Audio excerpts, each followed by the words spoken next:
అదరగొట్టే కారం రంగు రుచి ఆచి కారం పొడి. ఎస్ఐఆర్ తోనే బీహార్ లో ఓడిపోయామని కాంగ్రెస్ నేతలు చెప్తున్నారు. బీహార్ ఓటమిపై పార్టీ అగ్రనేతలు విశ్లేషించారు. ఈ ఫలితాలు నమ్మశక్యంగా లేవన్నారు కేసీ వేణుగోపాల్.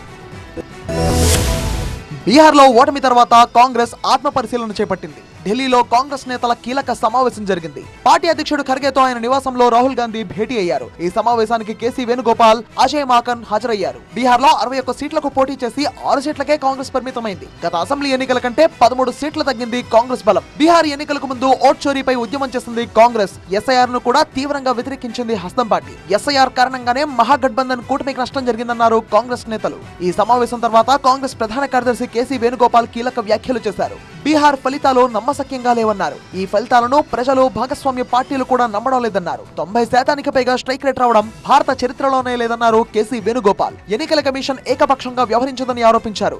ఎందుకు ఓడిపోయాం, ఘోరంగా పతనం కావడానికి కారణం ఏంటి, తప్పులు ఎక్కడ జరిగాయి, కాంగ్రెస్ అంతర్మథనం సారాంశం ఇది. బీహార్ లో షాకింగ్ ఓటమి తర్వాత కాంగ్రెస్ నేతలు చింతన్ బైఠక్ లో పలు అంశాలపై చర్చించారు. ఫలితాల డేటా సేకరిస్తున్నామని, ఎన్నికల ప్రక్రియ ప్రశ్నార్థకంగా మారిందన్నారు కేసీ వేణుగోపాల్.